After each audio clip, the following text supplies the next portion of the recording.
Oh, I took a bunch of high VPIP players from PokerStars, old school PokerStars database, and then ACR a little bit more recently. And basically I aggregated them all into like just like a profile. And so this is like the recreational players and how they play kind of as a group, assuming that they VPIP more than 40%, and then that they played more than a couple hundred hands at the table. And what came out of it, which I thought was really fascinating, was basically we should finish our bluffs every single time against them. Like, you should always bluff river. Yeah. How about this? What's the EV of the river bet here? I'm going to make this one harder on you. In big blinds. What's the EV in big blinds of this river bet? Yeah. It's just a slide overfold, maybe. I mean, I got 60. You're going to fold about 60% of the time. Do you want to walk through it together? Yeah, I have to do math. Let's see. We bet like half pot or 2/3 pot. I would say 2/3 is probably the sweet spot. 30 works. Maybe we could go a little smaller. 27 is probably like perfect.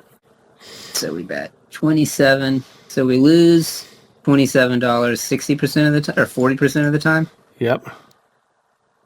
And then we win $41.50, right? Yep. 60% of the time. That's it. Yeah. Beautiful. And then you go 41.5 times 0.6. Yep.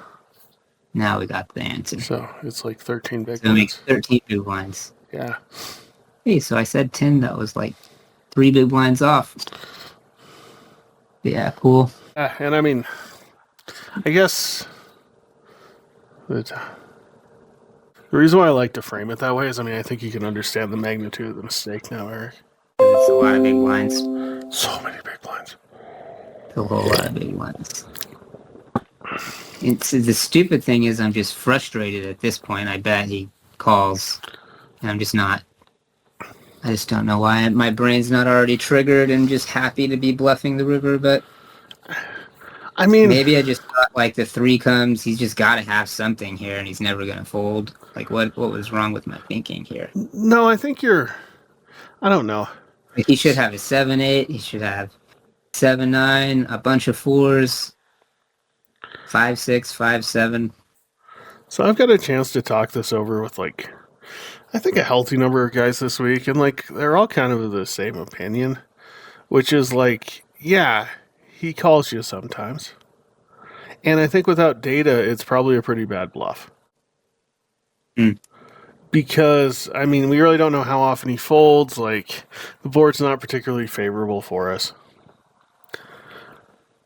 It makes us feel, uncomfortable when we get called down by king high here or something. Like, weird stuff happens, right? But the convincing part is if I look through this data and we look at basically any river node, the Recs always overfold the river. And so after 85,000 hands of them overfolding, rivers and single raise pots out of position, in position in single raise pots, out of position, 3-bet pots, in position, 3-bet pots, all of those nodes are overfolded. I think, and then if we go to kind of call or out of position, we look at the other nodes like check call, check, check, check fold, which we found, it's overfolded. My takeaway from this is like, I think because the data is so strong here, it's really comfortable to conclude that he's going to overfold. Check call, check, check, check fold. That's kind of this line. Yeah. If you look at kind of like the triple barrel lines with the river overfolds and stuff. So this is a model that models how much money's won if he overfolds the river at that 60 number. Basically, you win half the pot by triple barreling the guy. But you win 60% of the pot by not triple barreling? No, by literally just triple barreling him. You win 50% of the original pot.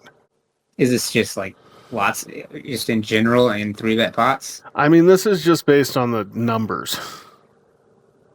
I'm just assuming these numbers are right, and I'm assuming we bet 3/4 pot on every street. So he folds 44% of the time on the flop. If he Single folds raise? single Raise pot? raise, but we could do it in Okay. 3-bets too. Like it doesn't change Well, that much. I'm just trying to understand. So we're saying in 3-bet, in single raise pots, triple barrels, they just work more than half the time. No. Oh, Let me think about how else to reframe this. What I'm pot. saying is we went half the original pot when we triple barrel. So we So started. a lot more money goes into the pot. Yeah, even though a bunch more money goes into the pot, if you look at this and you just triple barrel and you calculate the EV of the entire system with no equity, if you had 2 jokers against this player, if you triple barreled them, you would win half the pot with 2 jokers on average. Because the river overfold is so severe that it pays back all the original bets and makes us basically positive across the system. A little bit of money. With quite a bit of money. Because this is half the pot. It's just arguing for blind barrel. Yeah, no, it's arguing like I didn't understand. There was a subset of Russians who barreled anything except second pair. So every hand worse than second pair they barreled. And I never understood the strategy, but basically, I'm sure they did this math against Rex, and that's roughly what this works out to be. And so this is versus Rex. This is only versus Rex. Okay, so only versus Rex. Never. Just so it's weird because Rex are the people you value bet versus. It turns out that's not true. You're not trying to generally bluff. I mean, if Because those are the guys that call you with the most ridiculous shit sometimes. So, okay. So I guess to try to make sense of this in my own mind, like There's a difference between like an 80, 70 guy that's just never folding, you know? Like, see, I think you're hung up on the fact that they don't like to fold the flop or the turn. Or the river. Like, I just did some great I think calls. So, to be fair, there is a caveat here. I only picked guys who had more than about 500 hands in my database. So these guys are the Rex who play poker, like play a healthy part of. Rex are trying to play well, right? Not just, but I'm just. No, they're not trying to play well. I'm trying to convince you they're not trying to play well. Okay. They're playing over 40% of hands. Yeah. So these guys are clear losers. They're losing 30 plus big blinds, 100 in the game. Like they're bad. These are not good players, under any stretch of the imagination. I end up playing some guys that are literally limp calling 80% and then just any piece of the board just check calling all the way down. Yeah, I'm finding games like that, and that's where my win rate's coming from. It's obviously not coming from finding these bluffs that I missed here. Yeah. No, and those guys provide a lot of win rate. But so this is more the 40 VPIP, like the more like just they play definitely too many hands and a little passive, but they're not trying to overcall down all the time. My sense of this, I don't know, Eric. I got the sense that there was 2 types of fish. There was like new fish and old fish.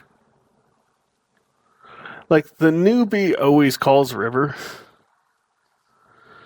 because they just really want to bluff catch and they think it's cool, but they tend to lose their money really quickly. And they're out. And so I think you end up actually playing the second variety of fish more often. And the second variety of fish, I think the way I was understanding it in my own mind is like through a story. And so what I came up with was I was like, hey, like, what do I like doing in poker? And I mean, that answer is winning big pots.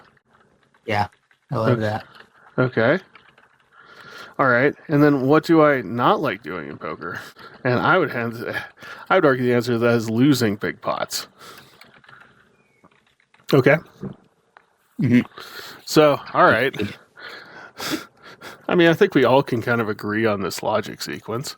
I don't think anyone really disagrees with it in any meaningful way. The question is how do you go about doing this?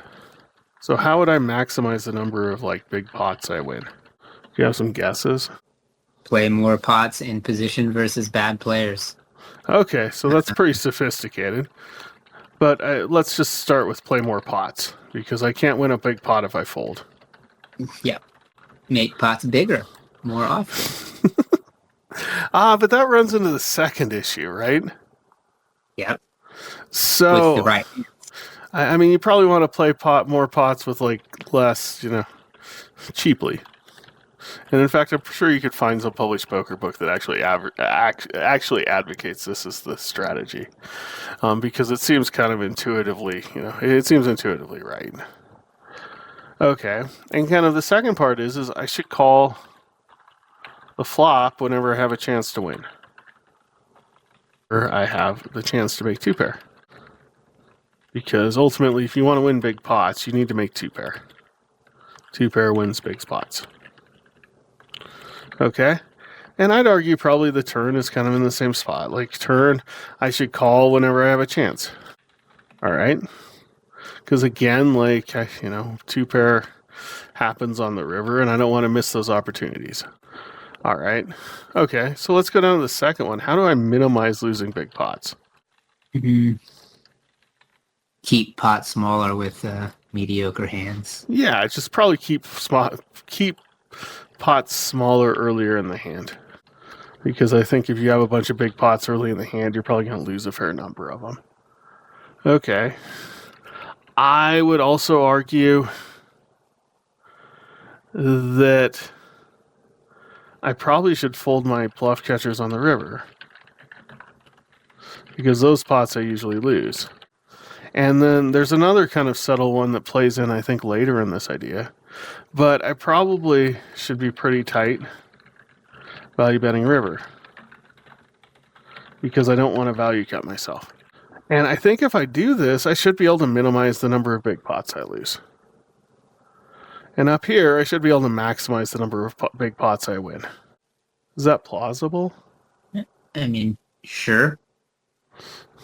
You sound skeptical. When you're trying to get two pair, you're keeping the pot small still, and then when you get the two pair, you make it big. Yeah, that's fair. Yeah. I mean, you want to trap them so they make a second best hand. And then I don't really want to fold a bunch of hands pre-flop because I just don't win those. I won't win big pots with them. And then I probably don't want to fold a ton of flops or turns with hands that could win. But have some chance of winning. Okay. So, I don't know exactly what the implications are for, our strategy. Well, if I now look at the data and I say, okay, well, what does this mean for their strategy? I mean, I think that's kind of how a typical fish thinks, Eric. Because, I mean, they're doing the same thing we're trying to do. They're trying to win at poker. It's just they don't have any sort of sophistication. And so the way they figure out winning at poker is by winning big pots, and the way they figure about not losing at poker is by not losing big pots. I don't think that's an unreasonable statement. But what leads you down the path of is a bunch of players who tend to be really splashy early, overfold the river. So, when you're telling me that these guys call too much, I think it's more likely that they're calling too much early. I'm not saying you don't have some 80s, 70s who are just going to give you their money every single time, no matter what.